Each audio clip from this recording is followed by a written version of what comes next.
Yeah, welcome to another episode of Foggy Entrepreneur Connect. Chilling with a good friend of mine. I'll let him introduce himself. Say, please introduce yourself. Hi everyone, I'm Teboho Mutswari, also known as Tibz. I'm from Elshe leather. We make handcrafted leather products using very high quality leather. Like very high quality. I know that for sure. So tell us, why entrepreneurship? Why not just get employed 9 to 5 like any other? Well, I am employed. Yeah. 9 to 5. And I wouldn't call this entrepreneurship. It's more like a hobby that turned into a business by chance. What happened is back in 2018, when I was still in Cape Town, I love nice laptop bags. So I found myself buying laptop bags almost every year. And good quality ones, but it was material, canvas. But because I enjoyed using a very nice laptop bag, I felt, I can't keep on using vinyl or canvas. Yeah. So I decided I needed a good quality laptop bag. But then I went around shops, those things are expensive. Those things are very expensive. I was like, nah, man. I grew up in an environment where my dad used to fix shoes. I'm familiar with tools for working leather. I thought, no, let me check out leather shops around Cape Town where they sell raw leather material. So I went to this one shop, Woodheads in Cape Town, City Central. So I got there. I think I spent about an hour in that shop just looking around leather, asking questions. And from there I started investigating. Why the different types of leather? You've got vegetable tanned leather, you've got chrome tanned leather. And I figured actually vegetable tanned leather is the top quality leather. It takes about 6 months to make from the cow or from the animal to the leather that we use. Okay. And they use an age-old methodology of using vegetable tannins or tree tannins, And I thought, okay, I think I'll make myself a laptop bag using this. I remember the last day I went there, I went a couple of times, trying to familiarize myself with a couple of things. I found they were selling leather on sale. Yeah. I think I spent about 1,500 rand just to get a piece of leather. How big was it? Maybe about a square meter. Yeah. About a square meter. So I got that leather. I got some tools. It's a quite expensive hobby, this one.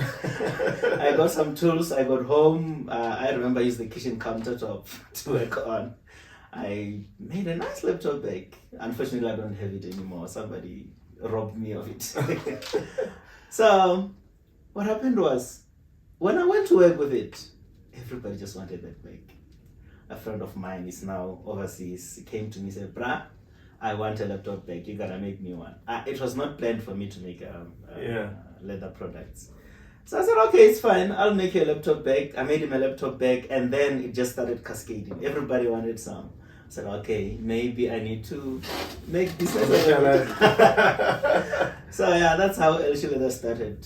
Yeah. Interesting. Mm-hmm. So, but it's also important to say most of the bags are made handmade. So Yes. there's not really a lot of machines involved. Yes, yeah. Now, during the research around working with leather, it's not many people that use machines to work vegetable tanned leather. It's quite hard for machines. So I investigated and found there's a stitch called saddle stitch, where your needles go like this. There is no machine so far that can make that stitch. Okay. Because that thread needs to go through all the way. Unlike your machine ones, it has to go and hook the other one. They just keep on hooking each other. When you cut one piece, the whole thing unthread. Okay. But now with a saddle stitch, it just keeps going like this. One stitch, one line can actually keep your bag strong. So even if you cut one piece, the rest still remain strong. So we use hand stitch using a saddle stitch. So I find that with creatives, a lot of times you create something and get rejected or prototype and it's not really what you wanted it to be. So was your first prototype, were you happy with it? What was your critique on it? Well, I was happy with mine. Yeah. I was very happy with mine. And I think the difference with me, I wasn't making to sell. Yeah. I was making to use, which is actually what the business became centered around. Yeah. What you want. So when you want something from me, we sit down and we discuss what you want to use it for. What kind of laptop do you want to put in there? Yeah. So I'll go look for the dimensions and we'll discuss until the design is exactly what you want. Okay. So I didn't get to try the market and see what people Which one want. works? Yeah. So I actually went and found people who will come to me and say, I would like a laptop bag. Say, okay, what kind of laptop bag? Give me an idea. Some want busy ones, some want minimalist ones. I'm actually busy making a minimalist laptop bag now. So it depends on the customer's needs. Unlike going into a leather shop in a mall, you get what you see, it's what you get. Yeah. But with me, you come to me, we discuss. You can tell me you want to put cigars in your bag, I'll make cigars compartments. Yeah, there's obviously one already that was created as a collab. Oh yes. So, but how do you now market your product? What's your take on the marketing? How do you approach the market?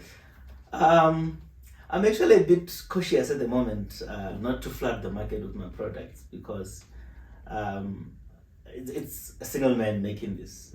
So I'm trying to manage production and demand at the same time. But we've done a lot of marketing on Instagram.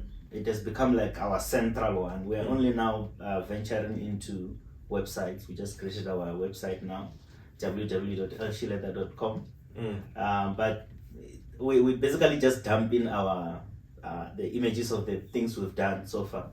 It's not all that we do, it's all that we've done. So, so you can come with anything, we'll do that. And it's mostly word of mouth. Yeah. Word of mouth, yeah. You've already touched on the funding. So how did you really fund your first product, especially that first laptop? That 1,500. How did you fund that money?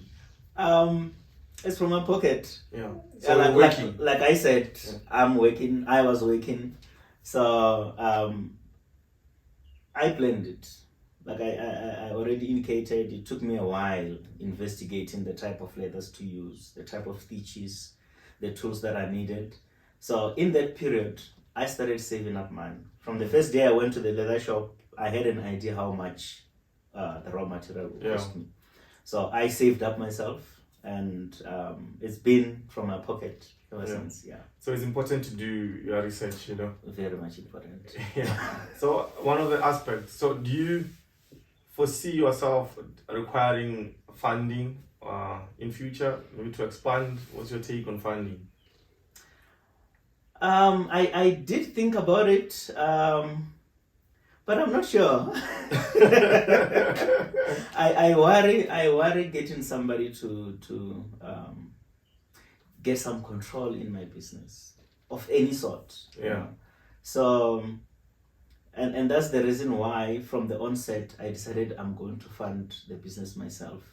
I started small. I mean, I chose the tools I couldn't make. I make tools as well. Yeah. There are tools I couldn't make. Those are the ones I would buy, and the necessary ones. Yeah. So as time went, I would add a tool or two, and components as well. There are some components I can't get locally. I would avoid making such products until you're ready. Until I've saved enough money. Yeah. To procure those tools out of the country. In terms of, because I mean, one of our common bases as entrepreneurs is to create employment. So what's your take on that? Do you want to be a one-man show, or do you see yourself transferring the skill? I think eventually I will get somebody to help me. I think I can't keep this dam, shut for forever. Yeah. There is quite a big demand throughout the country. I've sent my bags overseas, so I already foresee those bags creating their own little cascading marketing out there. And it's going to demand that I get somebody to help. So who is that person that inspires you, as an entrepreneur, that you look up to and say, this guy inspires me, I want to be like something like this, or maybe even beyond? I wouldn't say he's a person. The product MS, their bags are also handmade and they're quite expensive. So when I read the stories behind leather crafters, I learned about MS and how he invented his bags. His most popular bag, the baggie. It was actually, from what I read, it's actually also by chance.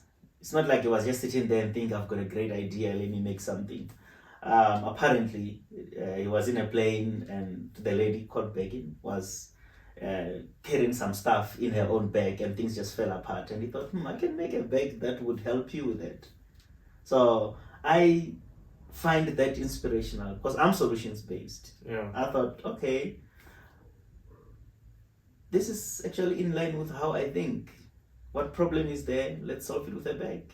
Yeah, quite an interesting, more so because you're still working and you're doing this business as well. So there's a lot of people who don't know how to, migrate from employment to entrepreneurship or from entrepreneurship to employment. Yeah. So what advice do you have? Like, will you give someone that's in that position? Maybe they want to migrate either or. Well, my advice would be move to something you love. Yeah.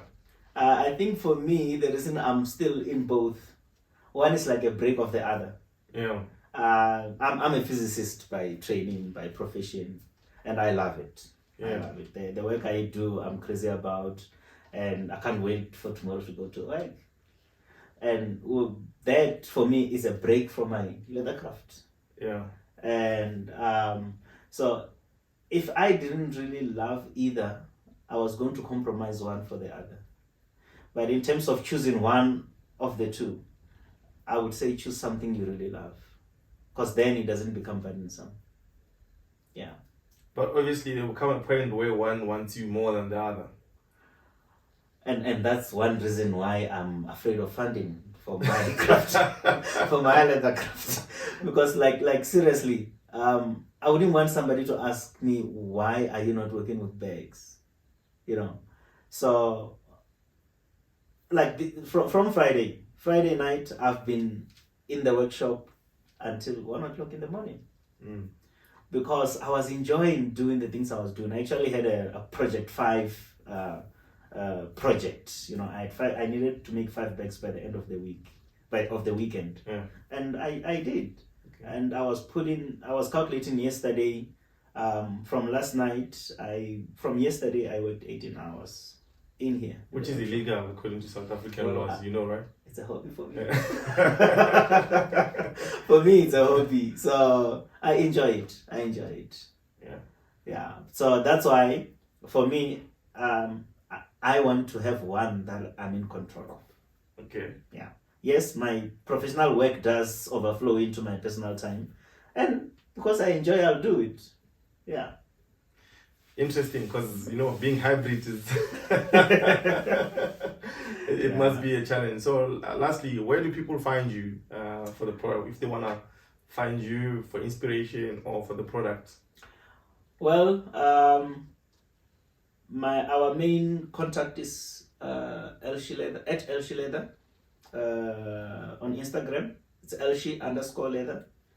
And you can also find us on the website www.elsheleather.com. It's a website we just launched now. And also my cell phone. I'm available on WhatsApp 072-528-6496. Yeah, Yeah. Cool stuff. But throughout your journey, Mm. I'm sure you committed mistake. How do you forgive yourself after forgiving, like maybe committing those mistakes? Because forgiveness is important as an entrepreneur. You as a hybrid person, I see it being more critical. I actually just made a mistake. You see, the fact that we're solutions driven, I find more challenge in new designs. Not that the other ones are boring. Yeah. I can easily make our very first bag that we made for sale, the Zintle bag, that I can easily make within a day and finish it. And I don't mind it. But new designs, I find them very challenging. I took on an order for a pilot case. Can you tell us a story? How did that come up?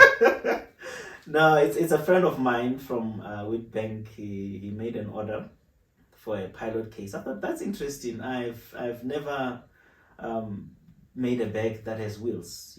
But I can actually pull it off. I applied my mind to it. I thought, okay, I'll do it. So I designed it in my head. I put it on paper. I don't use software, and I don't cut my leather with computers or machines. I use a very old-fashioned ruler and a square and a knife. So now I cut the bag, it's fine. But now when I got the wheels, they are not for that bag. So it means I have to go back to the drawing board and redesign. But the fact that it's more challenge for me, that's how I forgive myself. Okay, it's just more challenge for me. I'm going to apply my mind. I'll find a solution. So keep going. Keep going. So, but what keeps you awake at night as an entrepreneur? Well, for me, I want to leave a legacy for my girls. Well, the name Elshe. El for Elkanah, She for Shekina. I used to call it Elshe, but Shekina came and said her name is not Shekina, it's Shekina, so it must be Elshe. I was like, but who are you? I named it. Just like that, that's not my name. No, the girls keep me up. I want to leave them a legacy, break generational cases, this thing of being a father and still have to take care of, back and forth, the past and the future, your parents and your kids. I want to leave a legacy for my girls so that they don't have to worry about me when I'm old and gray, Yeah. By the way, guys, this is the man that made this bag. It's a collaboration between Elshe and Foggy. So this is a beautiful bag. It's actually a man bag. You can carry your stuff in here. It's customized. Mine is special inside. It might look like they're the same, but they are not. Each bag has its own sort of special quality with it, and only 50 is made, right? Only 50 bags made. Yeah. Only 50. Yeah. Let's wait for our viewers out there, those who want to start the business, and find something you love, and you'll never have to work for the rest of your life. I like that. I read that somewhere. Yeah. But before we go, how important is cash flow? Because I think we haven't touched on cash flow. Because now you invested 1,500, you started the business 1,500. Then how important is it to make sure that the cash flow is well maintained? Within the business. It is quite important. But you might find my business a bit different. Yeah. Because which are all the profit before. Of course. Now, the fact that our things are custom made. A bag like this, for example, it doesn't need the same leather as a bag like this. So I can't go buy stock and keep. So I have to wait for people to order, and we have a discussion, and then from the discussion during the design of the item, I get to have an idea what kind of leather to buy. So it's more of a pre-order. It's more of a pre-order and model. Yes, and because of that, we work on prepaid. Yeah, which is safer, because the bag that's made for me might not be appetizing to somebody else. Exactly. Because it's customized, personalized for me. Exactly. Okay, but anyway, thank you, Milian. It's been a great pleasure hanging out with you. Thank you, man. Thank you for all the insight and the leather. Everything leather, guys. Support my brother. Like, share, subscribe. Let's continue building each other. We need more guys who are entrepreneurial, create more jobs, create more solutions. Yeah. Thank you, man.